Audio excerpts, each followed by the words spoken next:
Hey everyone, I'm Shawn Cheek of webpianoteacher.com. I have in the studio today my son, my oldest son, Carter Cheek.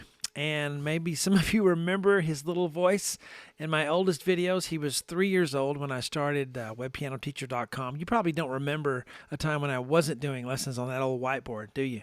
No, you've been doing it for as long as I can remember. Yeah, so I think you were 3 years old when I started doing it in 2007. And yeah, you can hear on those old videos, you can hear you, screaming or running around, whatever, just being a kid. Sometimes I'd have to stop and change a diaper or, give you a bottle or whatever I was doing, during those old lessons. So that's great. So everyone, if you wondered, there he is. He's going to be 21 this year. And so you grew up with music in the house. And you grew up with drum lessons and piano lessons, and music was always in our house, right? Yeah. And I even tried to get you, do some piano. We tried some piano lessons, and I taught you, and I had someone else come in and teach you. And some piano, you can play piano a little. But you were just kind of drawn to guitar, I think. And that used to be my guitar you're playing right now. I gave it to you because you just were playing and loving it and played it so much. I figured it's got to go to you, So it's a real nice Martin you have there to play on. So I was glad to be able to give you that.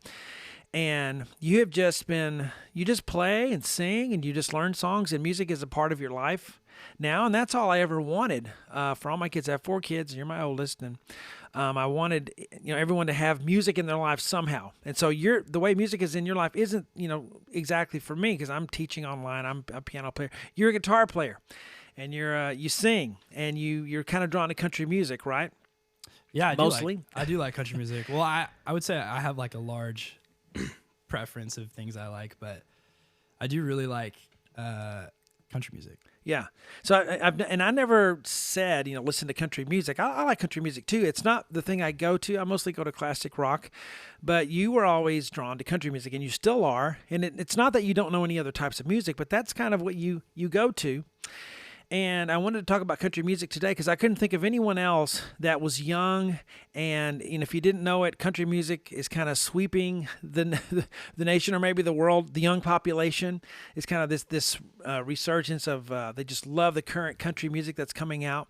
And it's very curious to me. And I'm just wondering, your viewpoint of that. I'm going to be 51 this year.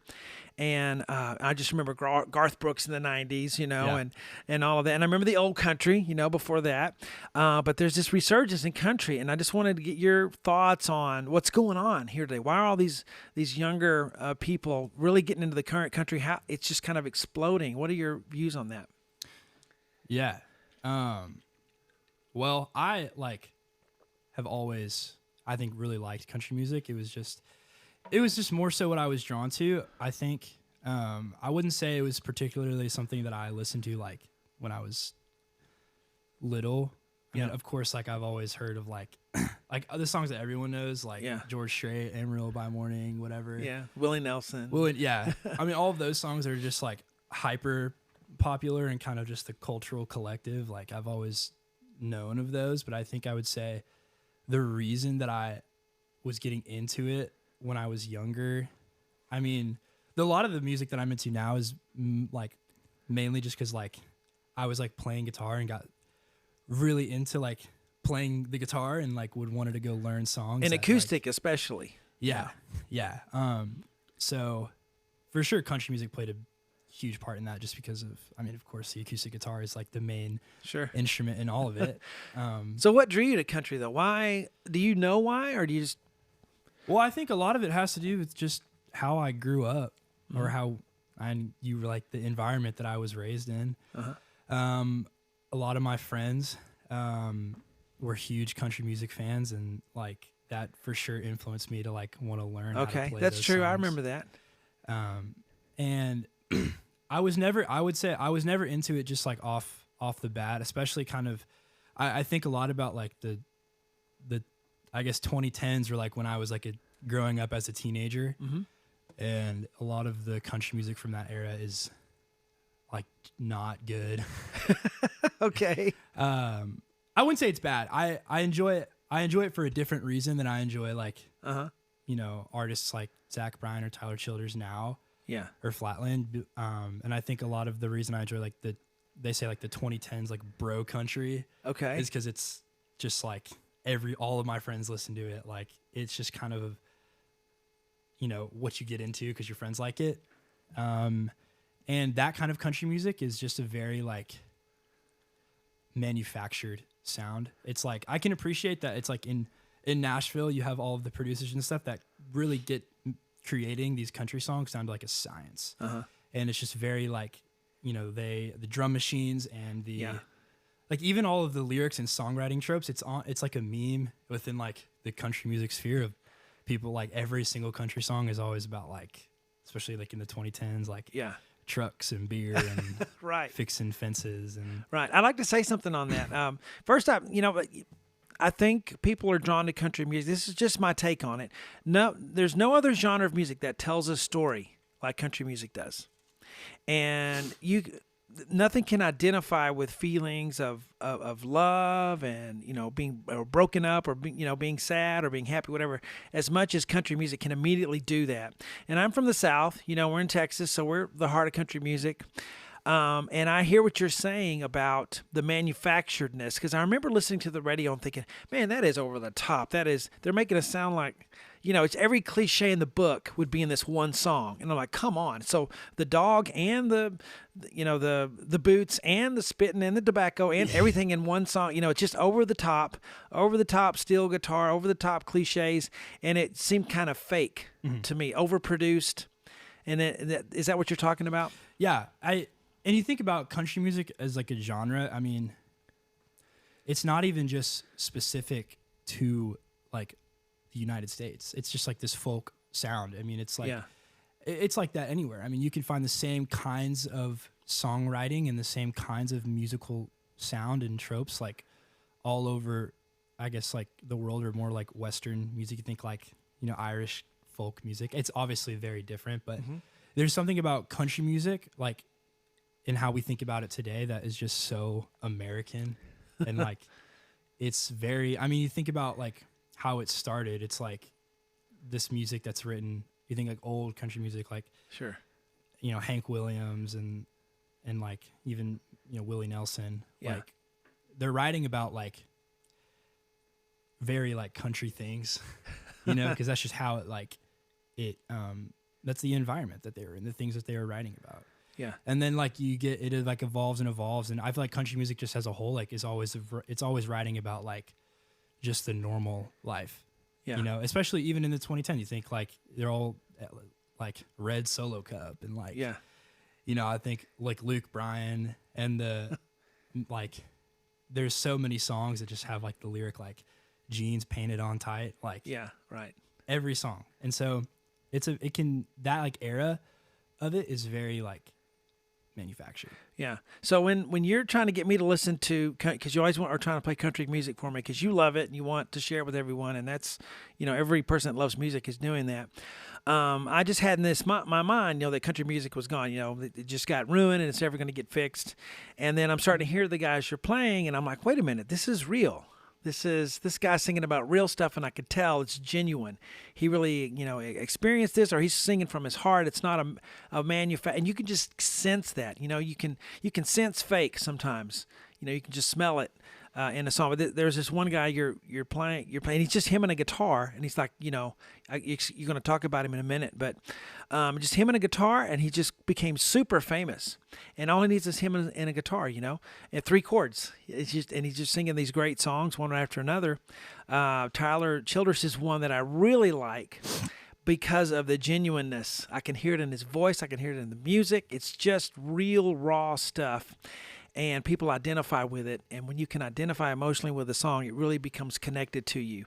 And that's, then you never forget it. You always, have that connection to those songs. And so I really kind of changed my opinion, starting to hear this new stuff you were letting me hear. And you're actually going to play a few things. We'll see how many we get to in this. But I'm, don't want to put you on the spot here, Carter. But you like to sing and play. I want you to do that, not feel any pressure. Just kind of introduce us to this music, and then we'll talk about why you like it afterwards. Yeah. Well, so right now, like, just kind of in the, I guess, modern scene, there's like a few artists I think that even just are outside of people who love country music, and like Zach Bryan. Yeah, that's for what I was sure thinking of. is It's like- Zach Bryan, right? Yeah. Okay. He right now is probably one of the biggest musicians in the world, just in general, like even outside. Not of even in country music, in the world. just in the world. And his like come up is so interesting. Yeah. I don't know like the full ins and outs of it. I'd like Okay. with every like artist I get really into, I like love to learn everything about them. Sure. But he just this guy from Oklahoma. He was in the Army or Navy when he got famous. And Okay. he was just like posting videos of songs he would write on the internet. Okay. Like on YouTube or something, or Instagram? Or? Yeah, like TikTok. Okay. And there's just one. I even remember like a long time ago seeing those videos and being like, dang, this is a good song. And it's just like him like at night playing the song that he wrote. Heading South is the name of the song. And it's like, you can just tell like everything about it is just the most like I guess even being from Texas, like the most relatable thing. It's like Oh, yeah. 90 degrees and humid at night. He's like sweating, Right. playing the guitar. There's like bugs flying all around. Just recorded with a phone? I Just with the guess? phone. Okay. Awesome. And he just got super viral from there. And he's known for like, I'm not sure if he is still now, but he's like a very independent artist and like publishes all of his music independent, at Okay. least in some regard, or did. Mm-hmm. And which also is awesome because he's like kind of his thing too is like rebelling against the Nashville sound, Yeah. the Nashville monopoly on country music. Yeah. And so many of his songs are just literally about like, he has a song called Cold Damn Vampires. And he's like comparing like Nashville country music executives to like sucking the blood and life out of you. Like Okay. being an artist. And Yeah. another song, a lyric, Highway Boys, where he's, you know, the one of the verse or chorus or verse or lyrics is like, this sound I got is mine, man.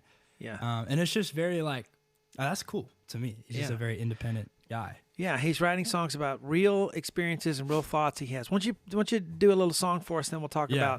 about this guy. So there's so many songs I like. This is probably his most famous one, I would say, Something in the Orange. Okay. But yeah. All right, go for it.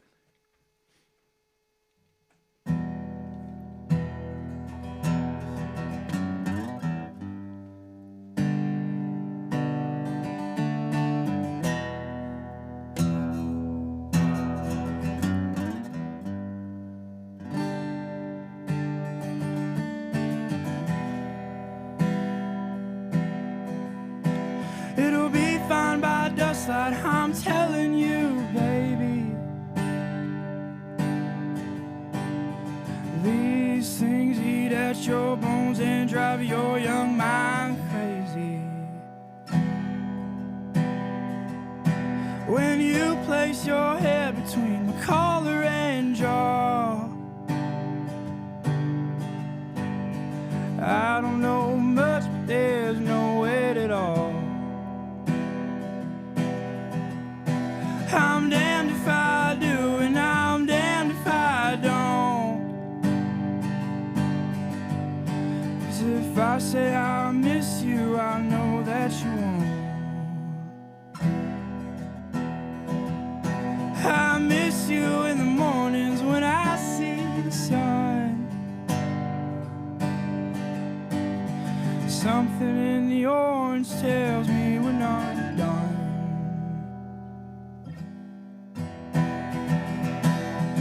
To you I'm just a man, to me you're all I am. Where the hell am I supposed to go? Poison myself again, something in the orange tells me you're never coming home.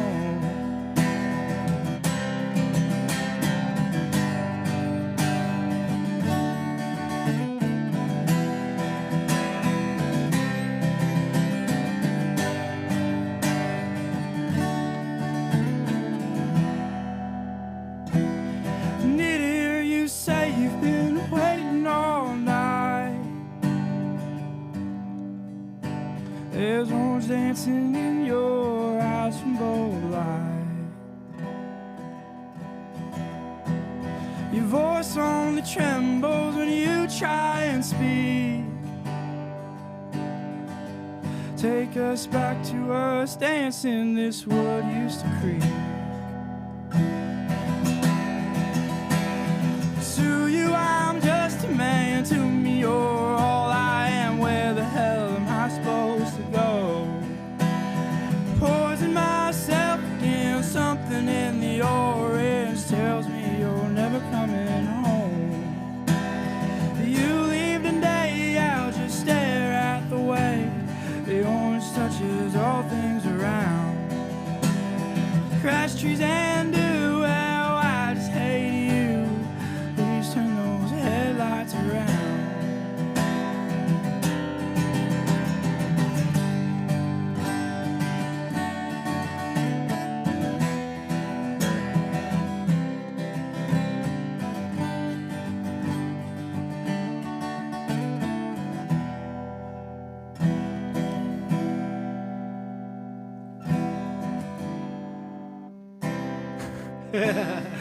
This scroll on my phone's not working out. Ah, well, we've all been through that. But that's just a little bit of Very it. good. Awesome. Yeah. I'm getting to where I just want to have a sheet maybe in front of me because it always seems like something goes wrong with the scrolling. Like, if you're on the internet, an ad pops up or something that screws it up, or, a text comes up or something. So, yeah, very good though. And I was going to play with you, and I was kind of, Yeah.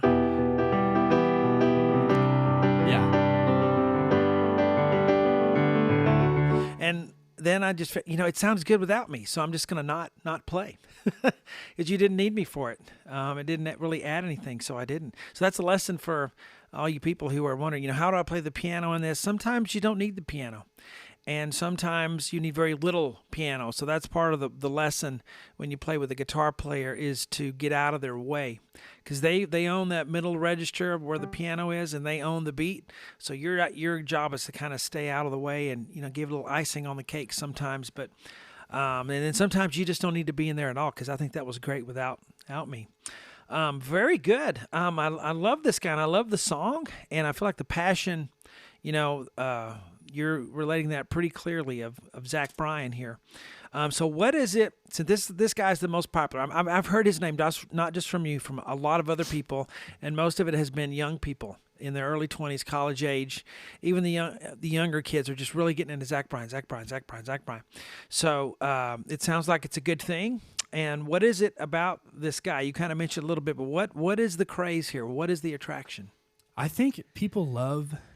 I mean, first of all, he's just an incredible musician, and I think musicians who are authentic, like he writes all of his own songs, incredible songwriter, like that in and of itself, just the ability to create these wonderful tapestries of songs, in his storytelling, in the things he writes about, he's incredibly relatable, and I think that one of the biggest reasons people love his music. All the things he writes about are incredibly relatable, especially for people who are in their early 20s, who are experiencing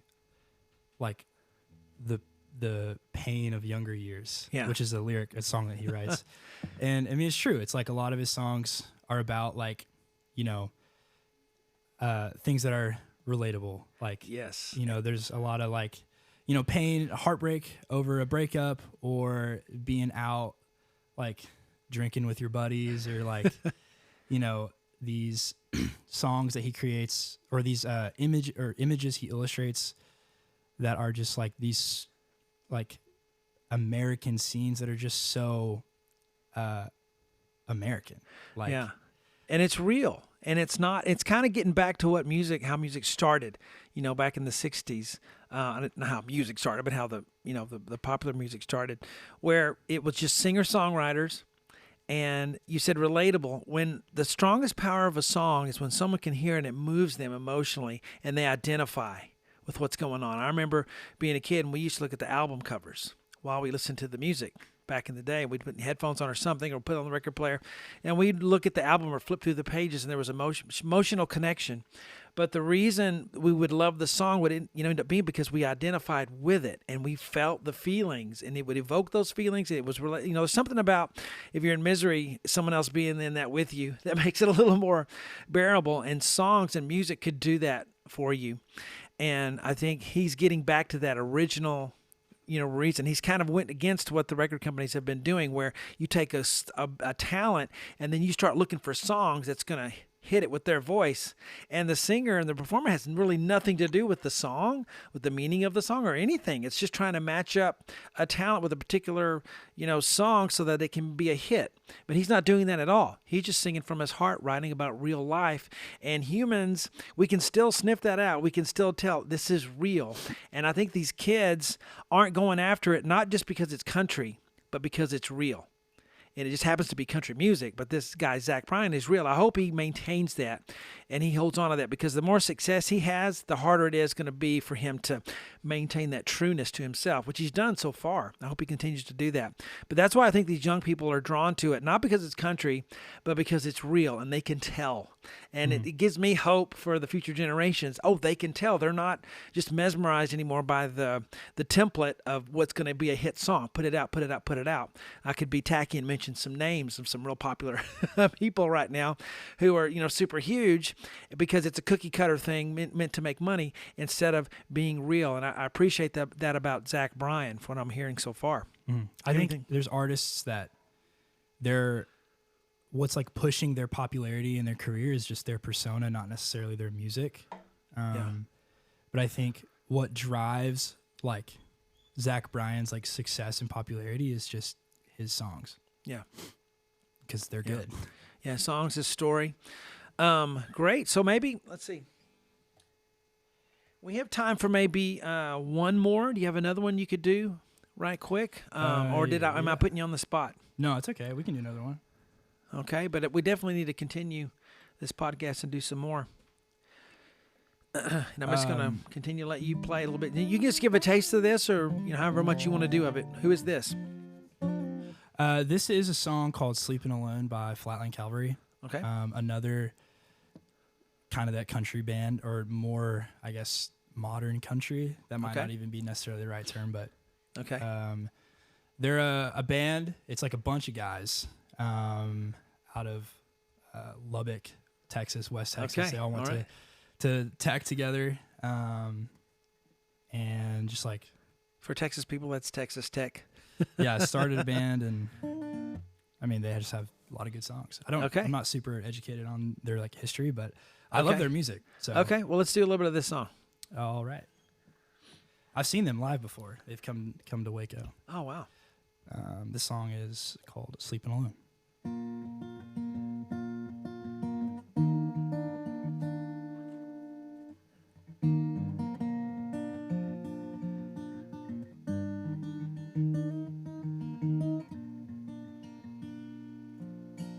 Counting constellations on the popcorn ceiling, staring at your picture on the wall. Rays along the moonlight slowly slice through the blinds as the tears begin to fall. I'm tired of sleeping alone. I just want to be where you are. Tired of saying goodnight through the phone, waking up each morning in the dark. You better say a prayer, turn out the lights, and hug my pillow tight. I'll be with you soon, my dear, if only in my dreams.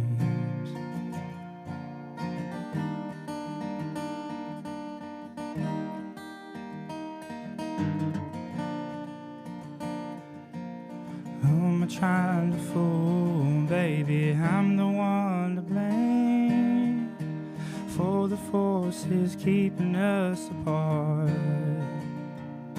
I'm stubborn and I'm bold, and work's got me in a stranglehold, keeping a vice around my heart. Indifference over distance don't fare well. Maybe a good night kiss from you can break me from my spell. I'm tired of sleeping alone. I just wanna be where you are. Tired of saying goodnight through the phone, waking up each morning in the dark. You better say a prayer and turn out the lights, sigh and hug my pillow tight. I'll be with you soon, my dear, if only in my dreams.